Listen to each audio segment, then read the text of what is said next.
Okay. There we go. I think it's going to live stream now. I think it is. Go back to my channel home. And it sometimes takes a few seconds. I should be streaming live. And is it not working still? I know there's quite a delay, so maybe I need to be patient. Anyway, I'm doing everything I can to get up on YouTube right now. And I'm also recording on Zoom. So hello, everybody. I've restarted this. This show is today titled The Value of the Rule of Law.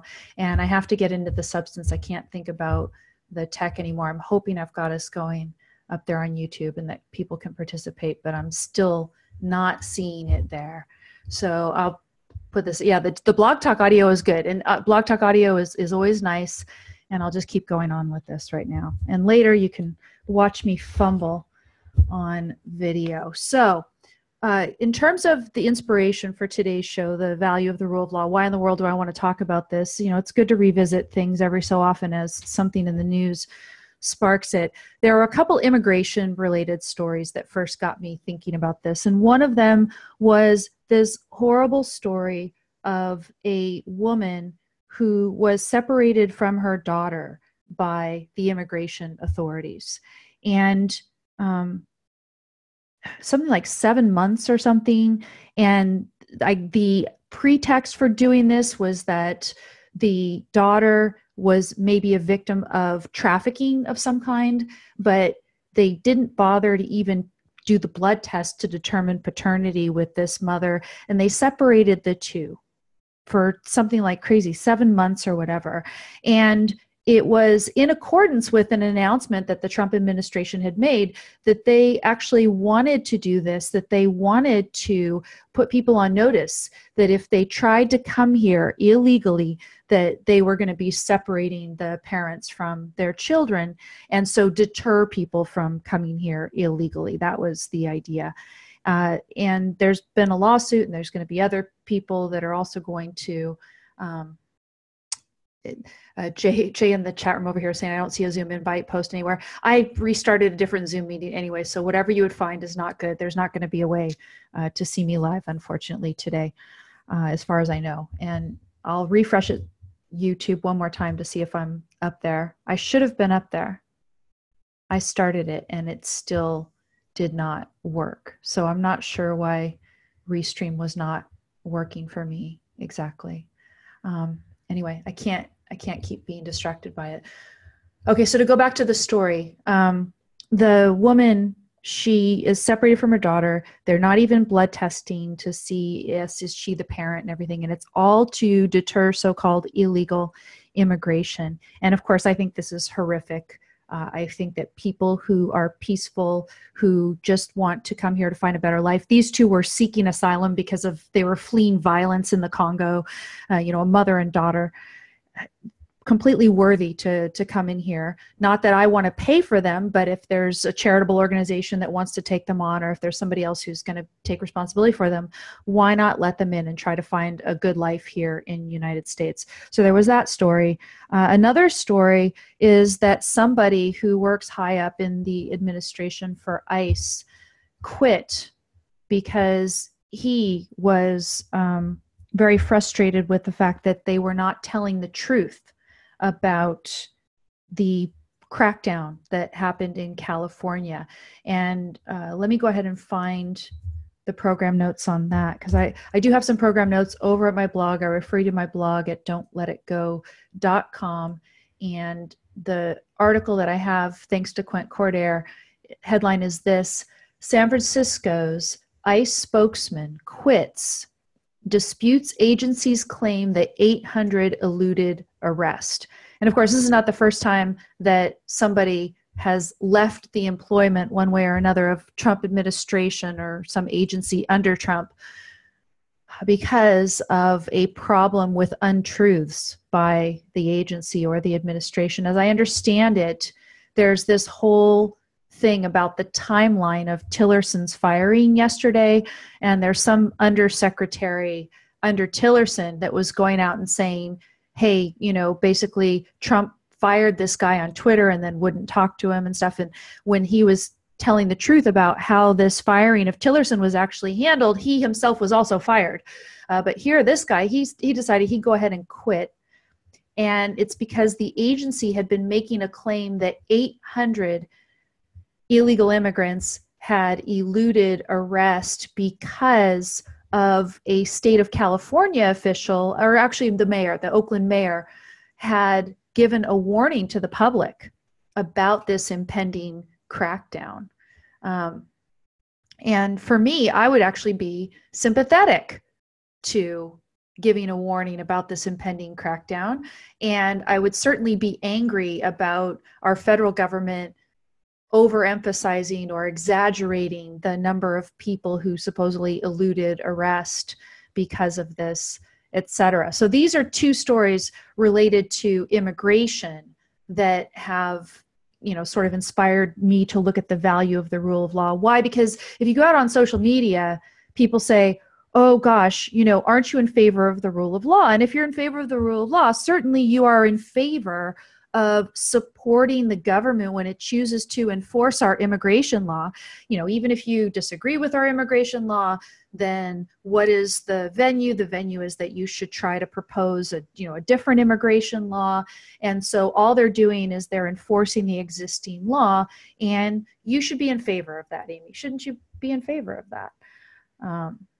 Why are you going to be so upset if the Trump administration is using as a deterrent a policy to separate kids from their parents, right? That's a deterrent to illegal immigration. And so insofar as we have policies of illegal immigration, don't you want to deter this? So that's the idea with it. That, the original inspiration. But then I saw a connection with this, of course, yesterday. And again, we'll go back to the Tillerson firing, because now that Tillerson has been fired as Secretary of State, we are going to have Mike Pompeo from the CIA moved over to be Secretary of State. And I've got, again, in the program notes at don'tletitgo.com, a link. And the link is from a Haaretz story. I just went, right afterwards, because I remember about Pompeo. One thing that I remember because of my value orientation around Edward Snowden is that Pompeo is in favor of trying Snowden for treason and executing him. He wants him dead. He wants Snowden dead for the revelations that he made. And, obviously for me, when you say, okay, well, Amy, why aren't you in favor of Trump enforcing the immigration law and the different measures that are taken to do this? Amy, why aren't you in favor of prosecuting Snowden? Because, after all, Snowden broke the law. He broke certain agreements that he made to protect and uphold the Constitution, say, and the laws of the United States when he was sorry, I just got distracted by something at Blog Talk now.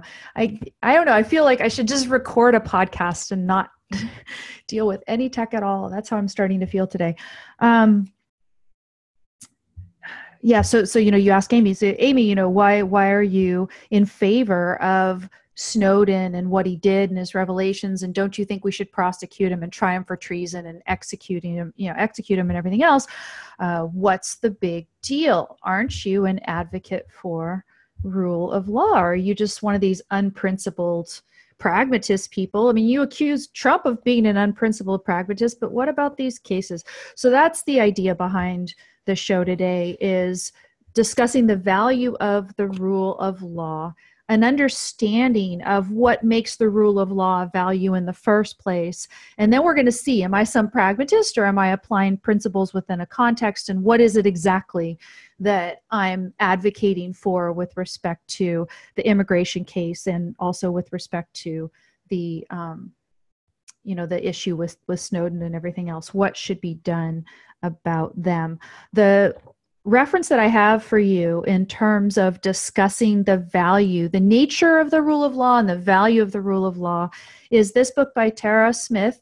It's called Judicial Review and Objective Legal System. So I would recommend that you grab that. And I've got a link to it again at my blog at don'tletitgo.com. It's a handy dandy Amazon link. Yes, a small fraction of what you spend will actually go to me to support my show if you use that link, but your price will be the same. It's not like you get any increase in price or anything. You help me with no extra cost to you. You also help Tara sell her book with no extra cost to you. It's the same price if you buy it through my link or through anything else. And she has a chapter in this book called The Moral Imperative of the Rule of Law. And there's a couple different sections. I mean, it's a longer chapter, and there's no way I'm going to do it justice today. But, she talks about, first of all, what is the rule of law commonly understood to consist of? And the way that I was introduced to this material is when I studied and also taught philosophy of law. There's a philosopher of law by the name of Lon Fuller, and I believe he was at Harvard. And he has a very famous essay. It's 8 Ways to Fail to Make Law, and it's this parable about a king, a very well-meaning king who wanted to institute legal reforms, but he kept failing to make law in various ways because he did not do all of the things that you need to do in order to adhere to the ideal of rule of law. And Tara talks about a number of the characteristics, a number of the requirements for something to, live up to the ideals of the rule of law, formal conditions. So, for instance, on page 71 of her book, she talks about that the laws have to be written and clearly formulated. They have to be broad in scope because they're going to govern a wide variety of individual situations. You're not going to make a law to apply to one single person, one single situation. They have to be made publicly known in advance of the application, not retroactive. They need to be settled and stable. And, not in the sense that you can never change the law, right? You can sometimes properly change the law, but that they can't be changed frequently, erratically, without any sort of reasonable notice. Things like, for instance, signing an order and then in 2 weeks there's going to be new tariffs on steel and aluminum. I would say that that's probably not reasonable notice. That's not very settled and stable law, particularly of something so significant that it's going to increase prices for so many things very quickly. Mutually consistent. The law should be mutually consistent. You shouldn't be asked to do A by one law and non-A by another law. They may not impose conflicting demands. That's another requirement of the rule of law. The application of the rules should be consistent. And also the law's authority should be supreme, not just in name, but in the actual operation of the legal system. So, for example, if we say that the Constitution is the supreme law of the land, we should treat it that way consistently all the time. So that gives you an idea of what sort of characteristics the rule of law is commonly thought of to have. And I think Tara basically agrees with those, but then she has sections talking about, what is the basic appeal of it, that you have a system of rules and all the things that gives you, the objectivity of it, that they're consistent, knowable, fair, that it's governed by reason as opposed to, the rule of law versus the rule of men meaning some sort of arbitrary whim. These are all commonly understood and appreciated benefits of the rule of law. But the point of Tara's chapter here, and one of the things that she talks about in her book, is that the value of any of this depends on the underlying substance of the law. So the rule of law, all those characteristics that I told you about, that it's published and that it's consistent and understandable and all the different things, as I said, Lon Fuller has 8 different criteria for something to amount to law properly. And there's 8 ways to fail to make law, as he said about it. And really funny, it's a cute story about the king. He's bumbling, he's well-meaning, but he just isn't making the law properly. Those are all what we would call formal requirements of law, though. that it's published, that it's not changed too frequently, that it's not retroactive. These are procedural requirements. And Lon Fuller used to argue that if a legal system met those procedural requirements, that it lived up to those procedural requirements of making law, that there was a high probability that the underlying substance of the law would also be moral. So, for example, if you require, as we do in the United States and as any good country does, if you require that judges actually publish written legal opinions to back up their rulings on cases. You don't just have a judge adjudicate and say guilty versus not guilty, or I find for the plaintiff, and that's it. You have judges write opinions explaining their reasoning. And if you do this, it is more likely that the judge is going to issue both findings and opinions, rulings and opinions that are morally just. Because, if you have to explain yourself, you're more likely going to do things that you feel like you can explain. Just that prompting of making you explain is going to make you do something substantively better. That was Lon Fuller's idea. Nonetheless, he recognized, and I think anybody rational recognizes, that it is possible to adhere to many of the requirements of rule of law and not necessarily have an underlying system substantively that is moral. And we have a lot of that here in the United States now. Our government is doing a whole bunch of things that it should not be doing. We've got Obamacare now. I've been calling it Trump care because they haven't repealed it. We have government doing a war on drugs. We have government redistributing wealth. There's all sorts of things. And you might say that in each of these invalid things that the government is doing much more than its proper job of protecting our rights. In fact, it's violating our rights in order to, redistribute wealth, force us to do charitable things, micromanaging and overregulating business. It's doing all sorts of things it should not be doing. Nonetheless, you could say it's adhering to all of this. Have you ever seen, for example, the published set of regulations that the government puts out all the time? If you've seen that, then you know that it's written in great detail, as clearly as these legislators or bureaucrats can formulate. And maybe it's never, hardly ever retroactive or anything else. Occasionally, when there is something retroactive, like recently, there was something that the House passed that was going to be retroactive on some of the social media outlets. And I don't know what the fate of this has been, by the way. We should go back and look at it. But it was going to retroactively hold some social media outlets liable for things that were done by users of their site, which is just a huge incursion on freedom of expression and the way freedom of expression is exercised in our country right now. And it was retroactive. And that was a huge thing, a huge element of the criticism by Justin Amash of this particular piece of legislation, which unfortunately passed the House by a large margin. We criticize this. Now, most of the time, though, it's not. So you could say, United States, we largely adhere to the rule of law. Many countries around the world do, even though substantively these governments do a lot of unjust things.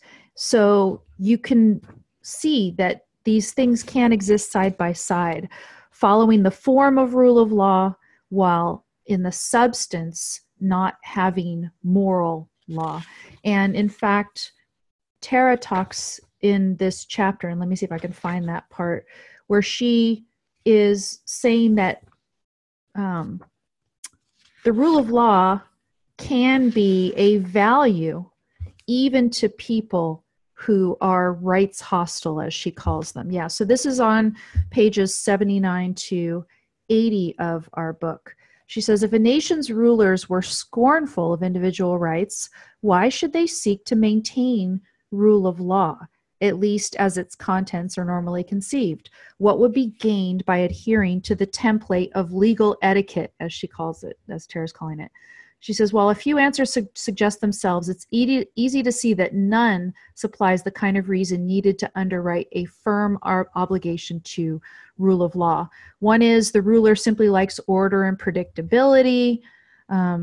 Another is the appearance of justice, right? You would like to have it appear to be just because you followed a certain form, even though it's not.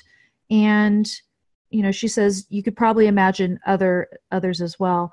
But she says the formal requirements of the rule of law do not constitute a proper ideal independently of what they serve. When they are in fact ideal, excuse me, my voice is cracking here. This is a fun day, right? In terms of the form of the show, I'm hoping the substance of the show will carry it. So, she says when the rule of law, all the formal requirements of the rule of law are in fact ideal, they are so only because of the value of the ends which they advance. If they were truly value neutral, or if the end that they serve were not a worthy one, they would forfeit their claim on us. Okay? I could say that again, right? When these formal requirements of the rule of law are value neutral, or if the end that they served were not a worthy one, they would forfeit their claim on us. She's saying the rule of law is not an ideal that you should value or respect if it is truly something that is value neutral, that you can think of apart from the underlying moral justification for the law, or forget the neutrality. What is true of so many laws today is that the ends that they serve are not a worthy one. And so the rule of law is not something in and of itself that deserves our respect. I have mentioned on my show before an essay talking about whether or not the fact that something is law makes it worthy of moral consideration just because it's the law. And I've asked the question in different ways. So I've said, for example, if I tell you I broke a law today, right? I broke a law today. If I tell you that I broke a law, does that make you think that I'm a bad person? And for most people, I assume, who are listening to my show, that there are some unjust laws. And so you might ask me, hey, Amy, what law did you break? And I've given the example of speeding a couple miles over the speed limit or something. And in fact, sometimes speeding a couple miles over the speed limit is the moral thing to do, depending on your context, right? And I've referred before that there's an essay that I used to teach in my philosophy of law class where a philosopher goes through various arguments trying to say that simply because something is the law, therefore it is worthy of moral consideration, moral respect, that you should feel apart, unless there's some other overriding argument, you should feel some obligation to obey the law. You should recognize some moral obligation to obey the law. The way he asked the question in the title of the piece is called, this is the title of it. He says, is there a prima facie obligation to obey the law? And what he means by that is, on its face, simply because something is the law, is there a moral obligation to obey it or respect it apart from anything else, apart from its content? Can you say at least there's something that you would have to override by showing that the law is unjust? So you know nothing more about it. There's a law on the books and I broke it. Do you say, Amy, you're a bad person? And he goes through various types of arguments that have been given for that proposition, that there is this moral obligation, and he finds no, there isn't any. So if you are really interested in that, go pick up, a big philosophy of law book, or see if you can find that essay. I don't know if it's out there free on the internet or not. The author is M.B.E. Smith. M as in man, B as in boy, E. Smith. M.B.E. Smith, is there a prima facie obligation to obey the law? It's a longer essay. It's very thorough. Goes through utilitarian and all different sorts of arguments for there being this type of obligation, and just wipes the floor with all of them. So, basically agreeing with Tara that the rule of law itself is not of value unless you also have an underlying substance to that law that is proper.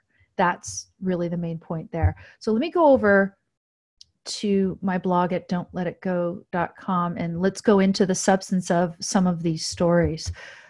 Do you guys feel like you've got a good understanding? Okay, what is the rule of law? The rule of law is this set of formal requirements that anything that would properly be called law, that it should meet. Procedural requirements. It should be written. It should be published. It should be given in advance so that people have time to comply. It should ask for things. One of the requirements that's in the essay of Lon Fuller that it wasn't listed in Tara's book is it should require only things that are possible for you to actually do. So if it says, when the king summons you, you must be there within 10 seconds. Otherwise you forfeit something, your cow or whatever. It's not possible to physically get yourself to the king, right, in 10 seconds. And so it should require things that are, possible. It shouldn't be contradictory. The law should be self-consistent. All of those requirements, not retroactive, not changing too frequently or arbitrarily, relatively stable. Those are all procedural requirements. And Tara in her book, as I said, argues extensively that yes, this is a value, but it is not a value apart from the underlying purpose or substance of a particular law. And like I said, now I've given you, if you're really interested in digging in, there's a formal philosophical paper that makes the same point with respect to just legality in general, but you can apply the same arguments to the rule of law. Oh, thanks to Just Jean over in the chat room at Blog Talk Radio. She has given us a link to the Smith piece. It says edited, so I don't know if that means it's going to be a little bit different version than the one I've read, but I assume it's just as good. And I've always taught it as part of my class, because that is one of the things that in philosophy of law, it's the positivists, the legal positivists, who are trying to argue that you can have a value neutral conception of law, and that this, the idea that something is legal, the mere idea that something is a law, that it's written on the books, should make everybody step in line immediately, and you should feel that you've got this obligation to obey and be terrified if you don't, and feel really bad about yourself if you don't. And they're always trying to find some sort of a justification for that doesn't require reference to the moral substance of the law, the underlying moral substance of the law. And M.B. Smith argues you just can't do it. There is not even a prima facie obligation, not even a very weak initial obligation to obey the law simply because it's the law. There has to be substance. So, having made my point and probably beaten it to death a little bit here, let's go to the story, right? So let's talk about immigration. And, am I saying don't enforce immigration laws at all? Let's just open the borders completely and not check anybody or anything else? No, I'm not saying that. But if you look at the two cases that I'm talking about, let's look at the two cases that I'm talking about. First, actually, let me see if I can find an article that talks about mother-daughter, Congo separated ICE. Let's see if I did that well. Okay. ICE has now released the mother that it's detained for months far away from 7-year-old. Actually, so it might not be 7 months. The 7 that I was remembering before might be because the daughter was 7 years old. Yes, this is a Washington Post article from March 7th that they've released the mother, Congolese mother detained by immigration officials thousands of miles apart from her 7-year-old daughter, released Tuesday. She was an asylum seeker, fled violence in the Congo, spent the past 4 months. So she was 4 months in a detention center while her daughter remained alone in Chicago. So she was in San Diego, her daughter was in Chicago. ACLU filed a lawsuit on behalf of the mother and daughter, saying there was never any legitimate reason to separate them. Lawsuit accused the Trump administration of violating the pair's constitutional rights, demanded that they be reunited immediately. Now they've released the mother from custody, but the girl is in custody and they're still awaiting reunification. Now they say the release came on orders, quote, from up top in the U.S. Department of Homeland Security. Spokesman for ICE didn't immediately respond. Cases hit a nerve, says the ACLU. DHS was feeling some pressure. Yes, of course, right? ACLU does a lot of good work in a lot of ways. But part of the story that I've read before, and it was in a different write-up on this, the Trump administration had announced its intention to do exactly this in order to deter illegal immigration.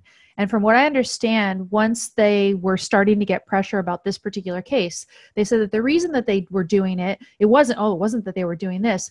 DHS spokesman Tyler Houlton said immigration officials retain the authority to separate women and children in certain circumstances, quote, particularly to protect a child from potential smuggling and trafficking activities, end quote. That's the pretext that they give for doing this. And this is, to me, it sounds a whole lot, right? I mean, here's my analogy that I'm thinking of.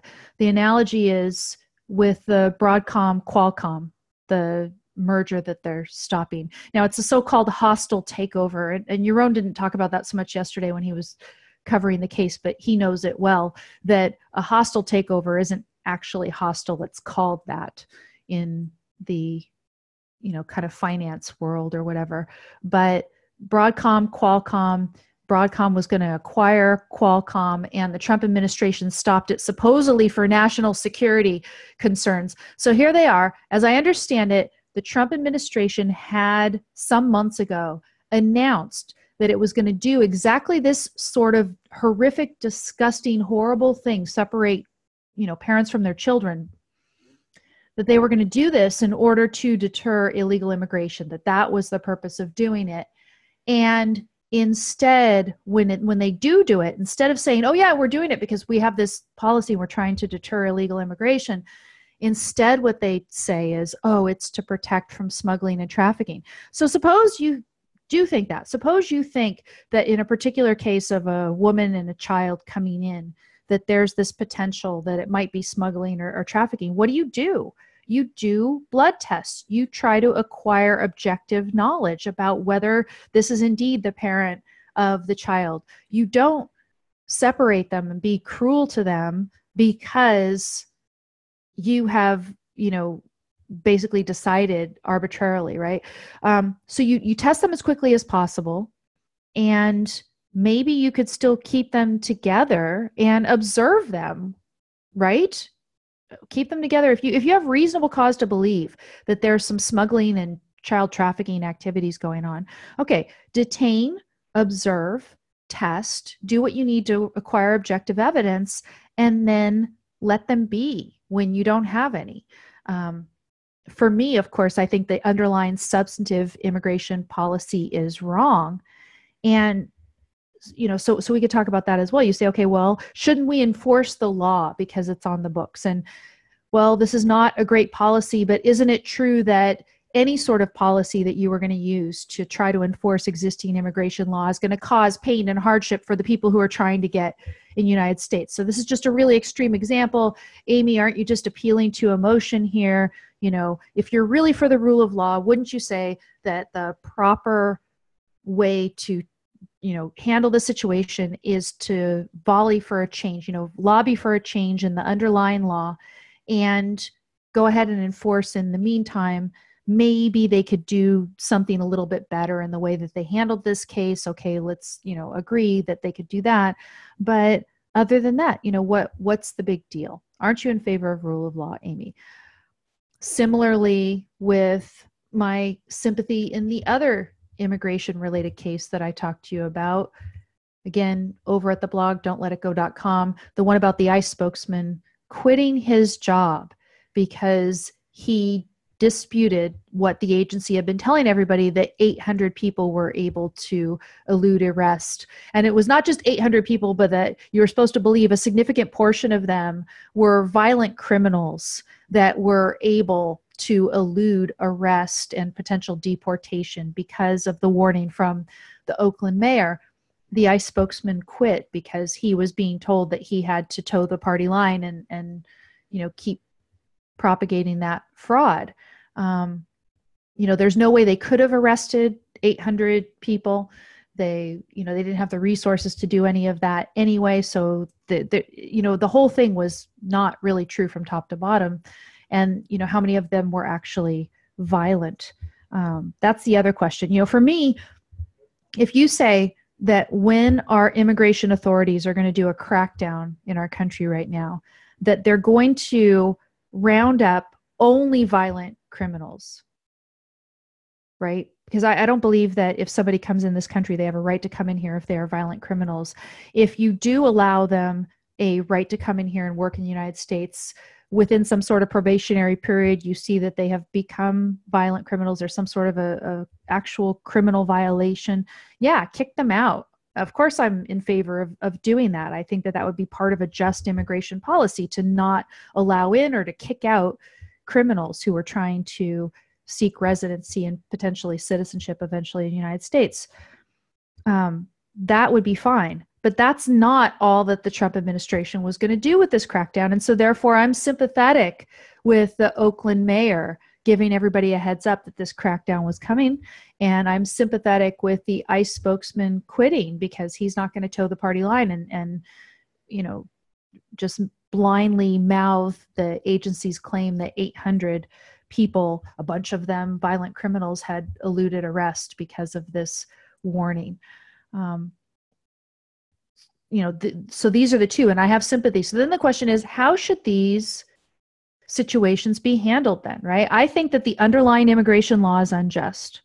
Maybe some of the people who have been kind of critical of my sort of position, maybe they also agree. It just depends. A lot of people have different views on immigration. My view on immigration happens to be that we should have a very open immigration policy, that we should screen at the borders for people coming into the United States, but it should be simply for criminal records, any sort of association with terrorists or other enemies of the United States, contagious diseases, anybody who poses a physical risk to Americans, right? It is our government's job to keep out people who are physical risks, but no screening for ideology or things like that. If you're going to keep people out from entire areas, regions, then you need to make the case that there's a good probability that it's impossible to effectively screen people and to make sure that members of ISIS aren't coming in with that population and stuff. But I'm open to that kind of stuff too, right? So that's my immigration policy in a nutshell. Check at the borders, but you're going to keep people out only with respect to reasons that have to do with individual rights, protecting the rights of Americans, protecting Americans from force or physical harm. That's what our government should be doing at the border. It shouldn't be keeping out a woman and child from the Congo who are fleeing violence. There should be no problem with them coming in. If there's child trafficking, of course, that's a different story. But obviously they really mishandled this. And if the whole reason of separating is to deter so-called illegal immigration, then I'm not sympathetic, because I disagree with the current immigration law. So how do you handle it? How do you handle this? I'm saying, okay, on the one hand, I do value the rule of law. I think that the objectivity that you get from the rule of law, the fact that you get a lot of notice about what laws are going to apply to you when you're going to be subject to any sort of punishment by our government, all of those things, we have to adhere to the law. We have to have consistency with the law. So what do you do in a case like this, right? This is immigration law. It's on the books right now. It's unjust, but my critics will say, hey, you have to enforce it. You have to enforce it up until the point that you can actually change it in some way. And what I would say is that the Trump administration, just like all presidential administrations before it, has some discretion about the extent to which and the way in which it's going to enforce immigration law in particular.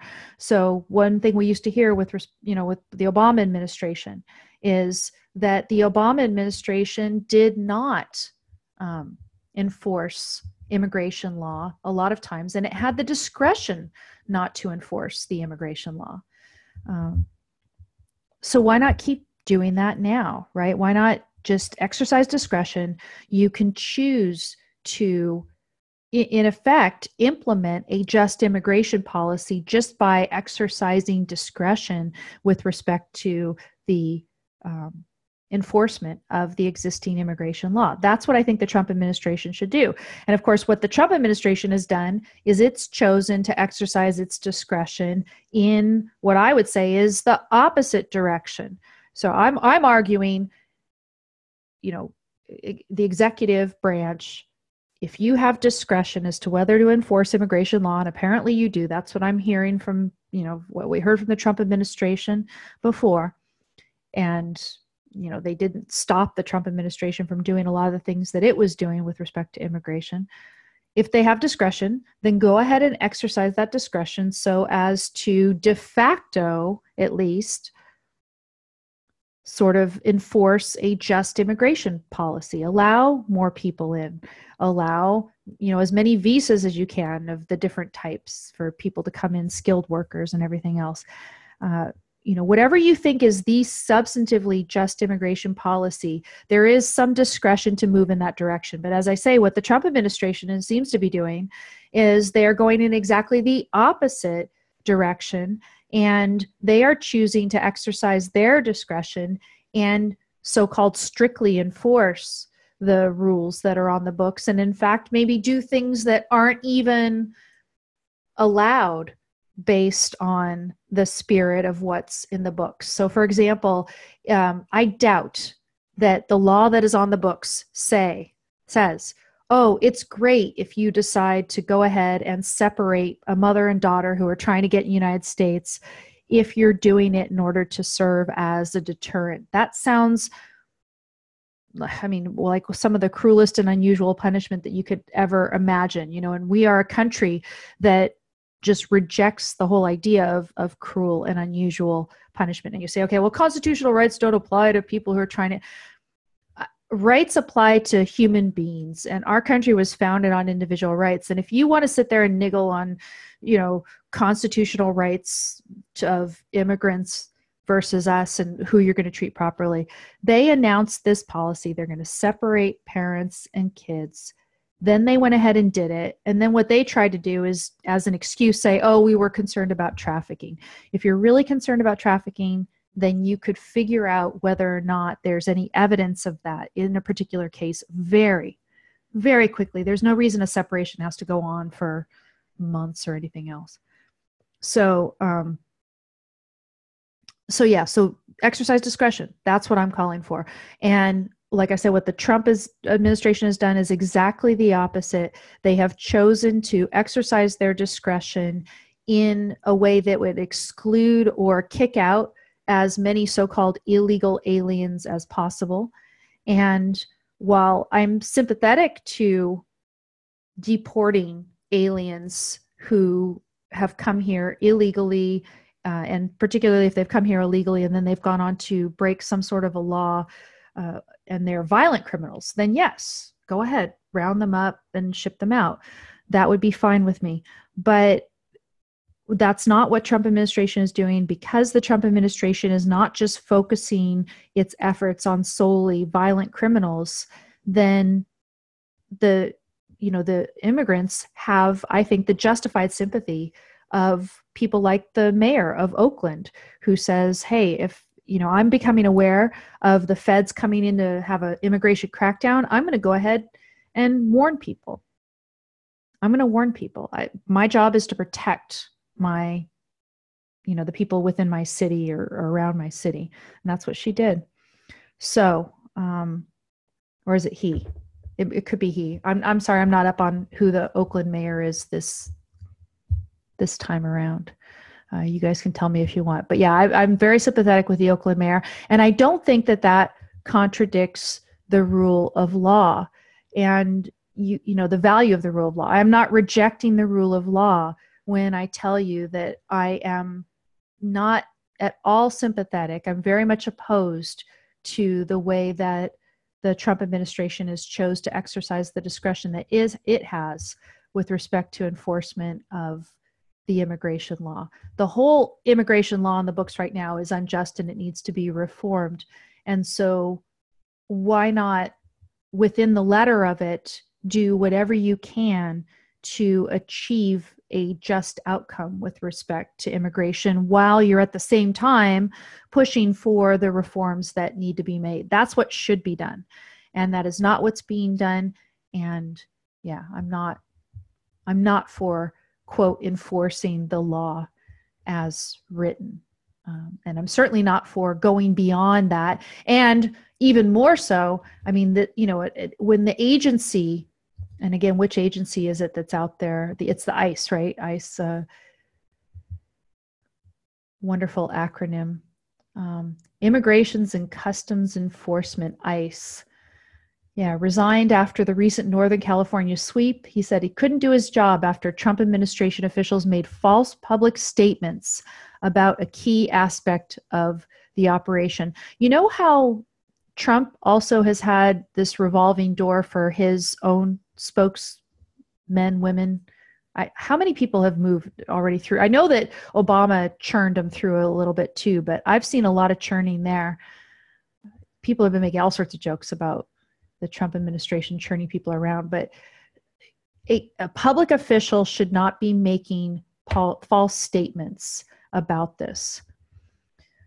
James Schwab is the one who resigned, told the San Francisco Chronicle, he was frustrated by repeated statements by officials, including U.S. Attorney General Jeff Sessions, that roughly 800 undocumented immigrants escaped arrest because of the Oakland Mayor Libby Schaaf's February 4th warning to the public about the operation. Schwab wanted the agency to correct the number. He thought it was far lower. He understood it to be far lower, and he didn't want to deflect media questions about it. Quote from Schwab, "I quit because I didn't want to perpetuate misleading facts," said Schwab. So certainly, of course, they are not adhering to the rule of law in one part of this operation, which is in putting out the public face of the operation. And, you could say, oh, well, they want to make sure that mayors, if they become aware of an impending crackdown around the country, that they are discouraged from warning, the people who might be subject to arrest and making it harder to arrest them. But, again, I would be in favor of that sort of policy of discouraging these mayors from doing that. I would be in favor of it if these crackdowns were only about violent criminals. Now, again, this is Schwab, a quote from him. He says, "I didn't feel like fabricating the truth." He says, "I didn't feel that fabricating the truth to defend ourselves against the actions was the way to go about it." He says, "We were never going to pick up that many people. To say that 100% are dangerous criminals on the street or that those people weren't picked up because of the misguided actions of the mayor is just wrong." And that's the thing. If you're going to take this extraordinary measure of going out and picking up people on the street and arresting them, they should be, in my view, violent criminals. Otherwise, what you're doing is you are choosing to exercise your discretion in favor of an unjust immigration policy. And that, you could say, oh, well, we're just enforcing the law. We're just following the law. But no, you're not. You are not enforcing the law. The law should be properly about individual rights. And to the extent that the law departs from individual rights, if you say, well, the law is law, I'm just going to go ahead and just enforce it, we don't really like it. No. Now, mind you, I've spoken with people in the past who have worked as prosecutors, particularly at the state level, and they had been asked, of course, to prosecute, as some of the crimes, drug laws. And they don't necessarily agree with it, but they only have so much discretion, and if they didn't prosecute any drug cases, then they'd be out of a job. And so then the question is, do they choose to stay in their job and then do as much good as they can in their job while they oppose the drug laws? Or do they choose, do they say, oh gosh, I can't prosecute drug crimes, and if I have to do that as a certain part of my work, do I quit entirely? Those are tough choices, and I can be sympathetic with people making either sort of choice. And like I said, to a certain extent, if there's an immigration law on the books, do you have to enforce it? Yeah, okay, you do. But I don't see that they have to go to this extent. They certainly don't have to lie about what they're doing. They don't have to lie about the effect of what they're doing. They don't have to lie about the effect of what the mayor's disclosure was on the operation and whether there's a whole bunch of dangerous criminals out on the street because of Mayor Schaaf's warning to the public. That's just bogus. Now I'm over in the Blog Talk Radio chat room, and I haven't seen any action there for a while. I guess I'm being clear enough on this issue so far. Let me go over to the other sort of case that I have in mind with respect to rule of law. And as I said, this was the issue of Edward Snowden. I'm going to make this integration now. And, it's an analogy that occurred to me. It's an analogy that if you disagree with me on what I'm saying about immigration law, this analogy, if you agree with what I say in the next case, maybe it will give you a little bit of pause, because people have known me for years as this, because Edward Snowden's revelations were in 2013. Can you believe it's almost 5 years since Edward Snowden's revelations, and our privacy policy in the United States has not gotten any better? Unfortunately, we're going to wait and see what the Supreme Court does in Carpenter. But yeah, it's been nearly 5 years. And I've always been a defender of Edward Snowden. I thought of him as a hero. I gave an entire long show explaining in detail my defense of Edward Snowden, even though, and I feel I am respecting the rule of law. Edward Snowden is a whistleblower, right? So he actually technically violated the law in order to bring to all of our knowledge the systematic rights violations of Americans by our NSA and other parts of our government, FISA courts, and all this stuff. In particular, Edward Snowden made it clear that the government is engaging in searches without probable cause or particularized suspicion on a routine basis, and in fact is collecting data about Americans without any probable cause, without any particularized suspicion. And not just some Americans, but millions of Americans on a routine basis, potentially all Americans, given the way that the laws can be applied. So no probable cause, no particularized suspicion, no warrant requirement for any of this. A lot of people are horrified. And in this show that I have, I called it Heroes and Dogmatists. It was a little bit over a year ago. And I also talked about Martin Luther King Jr. in that context. And the focus of the show was that you could see someone as a hero, even if you thought that person was mixed. And I certainly do think Edward Snowden is mixed. He got himself caught up with that Glenn Greenwald, and some of these liberal lefty people, and he doesn't take the Islamic threat as seriously as I think he should. There's a lot of things wrong with him, right?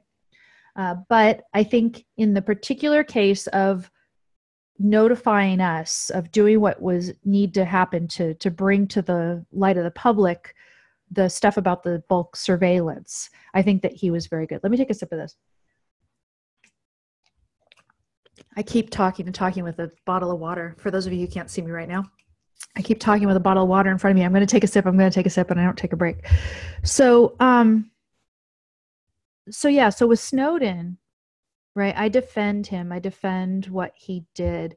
And he came up in the news, and this is why I thought of the analogy. He came up in the news because of Trump firing Rex Tillerson and he's trying to put in place. I guess that there has to be some sort of a hearing and a confirmation. So I don't understand actually the logistics of this, because as far as I know, Tillerson is out. He was out with no notice. It wasn't even done properly. He was fired on Twitter, and then he couldn't even talk to Trump for 3 hours. And it's just like this sudden thing, he's out. And I actually posted the transcript of the little announcement that Trump made about this, because he was actually asked, he said, the journalist asked him, did you fire Tillerson because Tillerson called you a moron? And then Trump pretended he didn't hear it. He said, say it again. And then the journalist said it again. And then Trump again pretended he didn't hear it. He would not answer that question. Now, would Trump really fire somebody because the guy called him a moron? No, there's other stuff going on. And in fact, as Yaron was talking about in his news briefing yesterday, and I would think this as well, I was reading some speculation about this out on Twitter.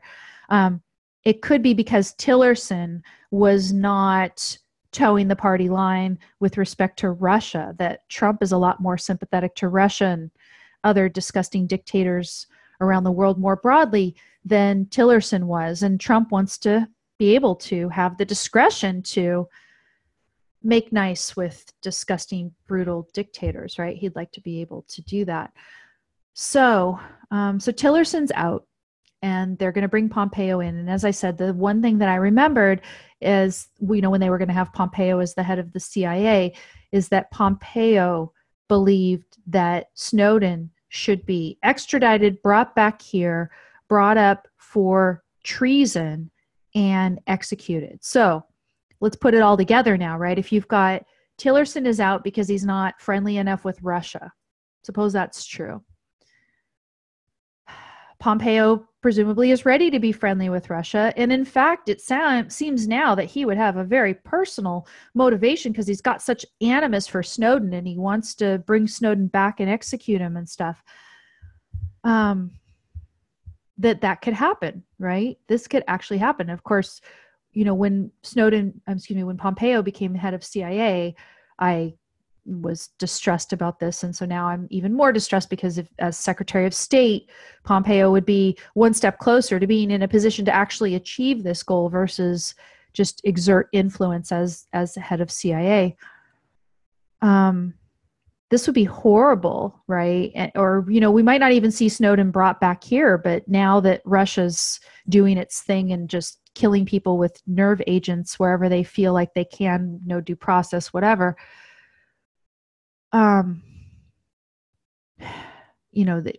might be what happens to Snowden. This guy who, again, I argue it. You got to find that show, Heroes and Dogmatists. I'll stick it in the program notes at the blog afterwards, but I argue extensively as to why Snowden really was backed against a wall, that the only way that the nature and the extent of these unconstitutional, horribly unjust programs, these surveillance programs, the only way that these could come to light fully and come to light in a way that would provide standing in a court of law to try to challenge them in a case like Carpenter, the Carpenter case we're waiting for the ruling on, made possible because of the Snowden revelations and all the information that came out because of that subsequently.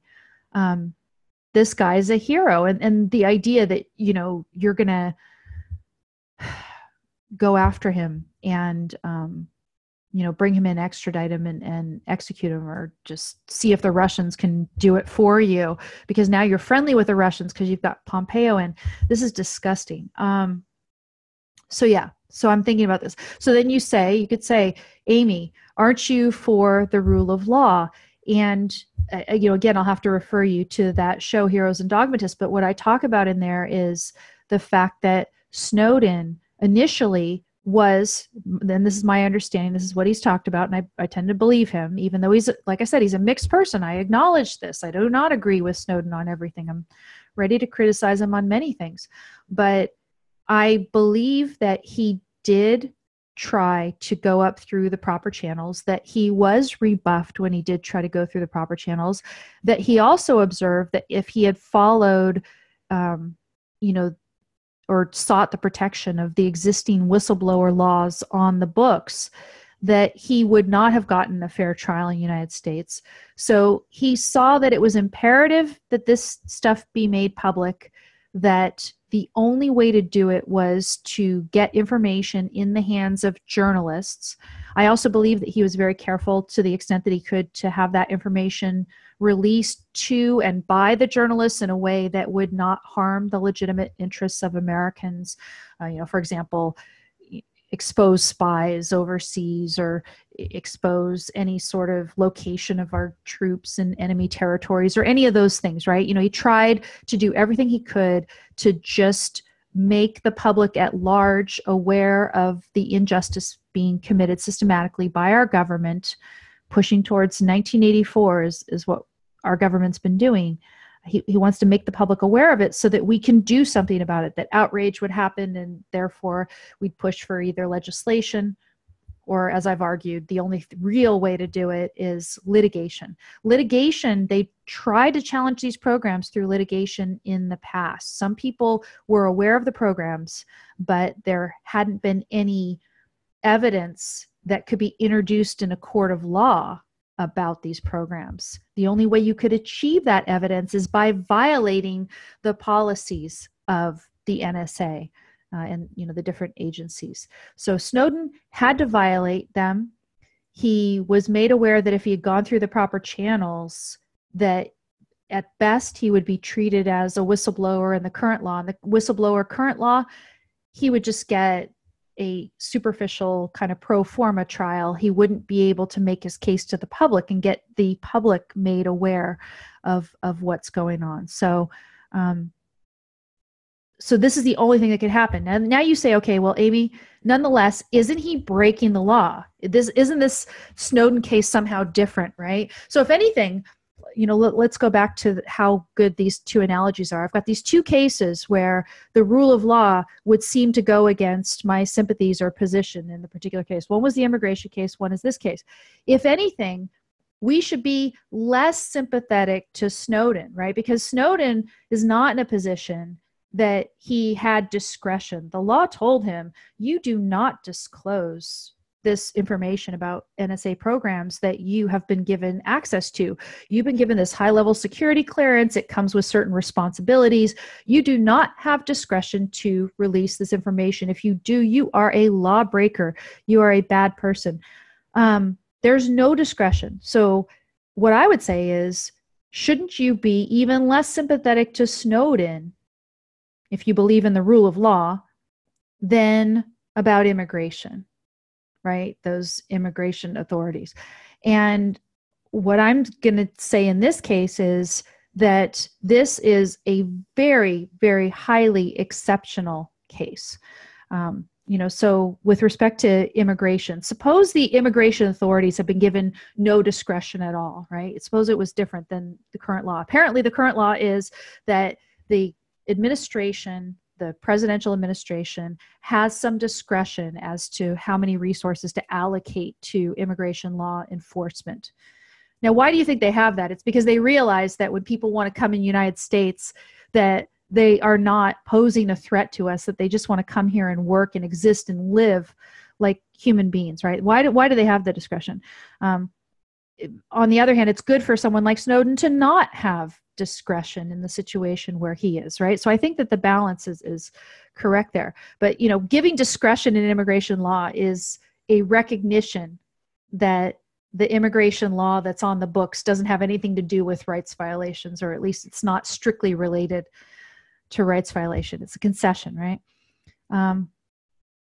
Nonetheless, right, I'm very sympathetic. And in fact, I'm very upset about the prospect of Snowden being executed or otherwise treated horribly because of what he's done.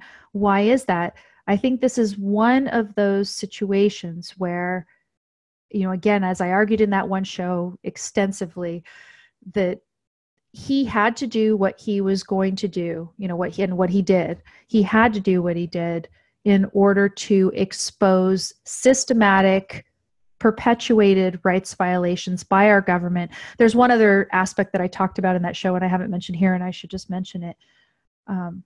All three branches of government had signed off on this program as well. So he's up against the whole United States in judging that this program is unconstitutional and violates the rights of Americans.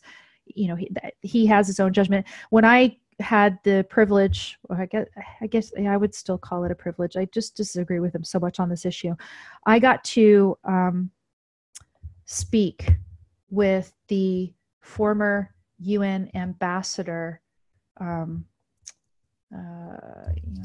ambassador, and it's John, and I'm blanking on his name right now because I'm so, John Bolton. I'm sorry. Why did I forget his last name? It's because I'm frazzled after my tech at the beginning of this show.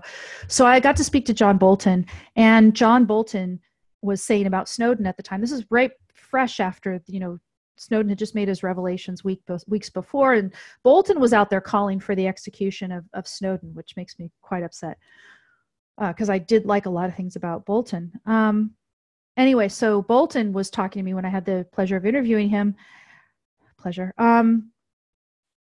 He said, who is Snowden to do this? Who does he think he is? Because all three branches of government had signed off on this. I think he said, who died and made him king? Something like that.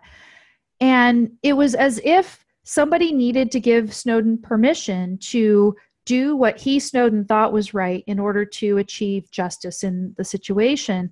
And, who does he think he is? Why does he think he can do this? And I said he just went on his own judgment. And I was arguing that it was appropriate for Snowden to exercise his own judgment as to, now I didn't have a full extensive argument, but, Snowden knew what he was up against. He knew all three branches of government had signed off on this, that within the agency that he was working itself, to the extent that he had gone up the chain of command and talked about his concerns with the surveillance programs that the NSA was using, those concerns were ignored, that he was not getting any traction at all, and that the only way to expose it was by doing what he did. So nonetheless, in this situation, even though I respect the rule of law, I recognize that the rule of law is of value only if the underlying substance of the law is just. And this particular rights violation by our government, where we have this bulk surveillance program that is uncheckable by anything. It seems completely uncheckable. You can't challenge it at all. Legislature is deaf to it. President, of course, all the presidents. And Snowden was talking about the fact he was counting on Obama to be the one, right? These programs had gone in this direction under Bush. He had counted on Obama to be the one to turn in a better direction. But Obama liked his toys just as much as any other would-be dictator. And he kept them. He was keeping the toys too. And Snowden was dismayed about it. And that's why he went ahead and did it. He was hoping that Obama was going to save him from the necessity of having to expose these programs, and it just didn't happen. So Snowden didn't see himself as having any alternative to making the public aware of and then enabling a challenge to these horribly unjust, systematic rights violations by our government. And so I agree, in that sort of situation where there's no other alternative, then yes, you decide that the rule of law in this particular situation is not of value. Now, with Snowden, he had said before that he would have been willing to go on trial here in the United States if the existing procedure for, sort of a whistleblower in his situation would have allowed him to have an open trial in which he made his complete case as to what was going on and the reasons why he did it, but that under the existing law, that opportunity was not afforded him. So he had to try to, figure out someplace else he could be. As I understand it, he was not really excited about being in Russia, but he wound up there.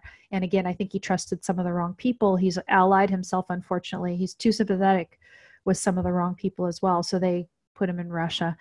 I'm hoping that somehow he can find someplace that's better and more suited to somebody who is an advocate for liberty. In the chat room over at Blog Talk Radio, Jay says, demanding enforcement of law on someone who showed the corruption of the law itself is a clear demonstration of absolute state totalitarianism. Yes. Were any of Snowden's illegalities punishable by the death penalty? Well, what Pompeo and I'm presumably still Ambassador John Bolton want is for him to be tried on treason. And treason, of course, punishable by the death penalty. So that would be horrific. And, you know, the initial vivid image of this happening in my mind occurred when Pompeo was first appointed as head of CIA. And I guess I'm a little bit a nerd to the whole thing now because I haven't had such a vision in my mind. It was just, you know, Ayn Rand talks about understanding things in a truck-like way. Every so often, something just becomes so apparently clear to you that it's just hitting you in the face. I have an experience like that every so often with different things in life. And I remember at the time with Pompeo, and maybe also kind of contemporaneous with that, I was also recently rereading 1984 or something. I was just thinking of what a 1984 moment it would be if we executed Edward Snowden for treason in the United States. And how, you know, what that would say about United States as a country and whether it should have your loyalty and admiration anymore if, as a country, we are capable of doing something horrible like that. And, I guess I just need to kind of wrap my mind around it more and focus on it a little bit more again, because now we've got Pompeo as Secretary of State. This could actually happen. And Pompeo could, on behalf of Trump, cozy up to Putin and figure out some sort of an arrangement to bring Snowden back. And we could actually watch this happen under a Trump administration. And if that happened, and the people who were in favor of Trump were still in favor of Trump, I couldn't even speak to them anymore. That's where I'd be, I think. Yeah. I mean, even putting the thing about, let's go ahead and separate a mother and daughter and keep them apart for months because we want to deter illegal immigration. That's horrific. But, when you take Edward Snowden, you put him out on parade and show that you're executing him after what he did, I just think that would mean that pretty much the death of our country and what it stands for. That's what I've thought about it. And the idea that, you're for make America great again, let's execute Snowden. I've got expletives in my mind that I'm not stating right now. Jay in the chat room says it would probably be more like 1984 if they get him to recant or admit his guilt before executing. Yeah, it definitely would. God, that book. I mean, there's just so much of that book that's coming alive today. I don't have a whole lot of time left, so let me go over to the few program notes that I have and see what else I need to tell you guys. Oh, so let me tell you, so rule of law, right? With respect to enforcing the law strictly, when it's applied to citizens or even non-citizens, like I say, people who want to immigrate to the United States, I would be in favor of exercising whatever discretion that you have to achieve a just outcome. That's really what I'm saying here, that it's the just outcome that makes the rule of law of value in the first place. And so that, when you say, oh, well, this is the law that's on the books and you can't blame the Trump administration for enforcing it. No, yes, you can. And if there's discretion, you should be exercising it in the direction of justice as much as you possibly can. When there's no discretion, as in the case of Snowden, there are situations in which the underlying value at stake, the substantive value at stake, is so important that you should say, forget it. I am not going to adhere to the rule of law. I'm going to blatantly, knowingly break the law and, disrespect the idea of the rule of law in favor of substantive justice. That's what I'm saying. Now that's with respect to individual citizens and the rule of law. What about with respect to officials, government officials and the rule of law?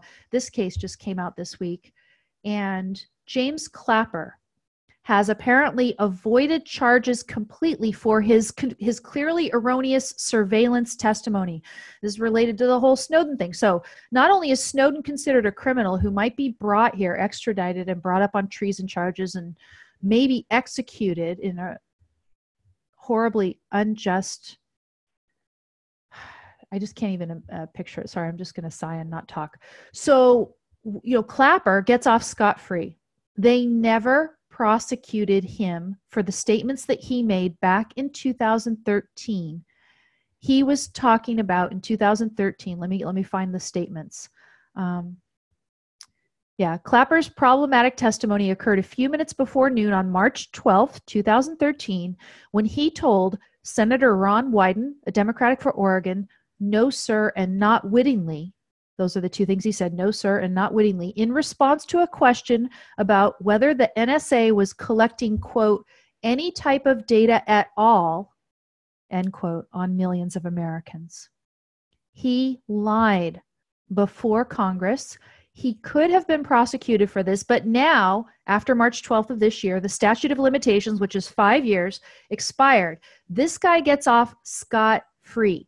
And what I'm going to say is, if you believe in the rule of law, it is this that you should be the most concerned about. Yeah, there's prosecutorial discretion and the blah, blah, blah. But when you have a public official who is lying about the performance of what is, his duties, lying about what government programs do, government programs that should be transparent, this guy should have been prosecuted. And the fact that he has not been prosecuted, that he gets off free while Snowden remains a fugitive who is going to maybe be, brought here, like I said, and killed.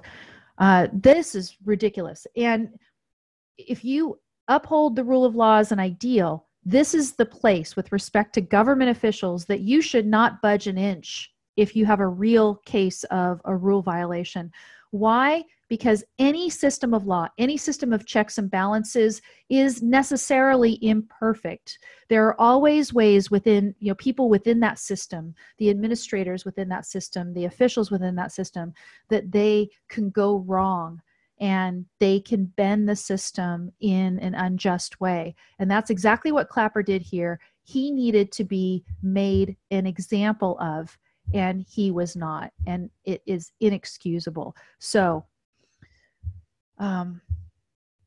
opposite direction. Yeah. Rule of law. The rule of law definitely needs to be upheld with respect to government officials. If they are violating the rule of law, we need to get them.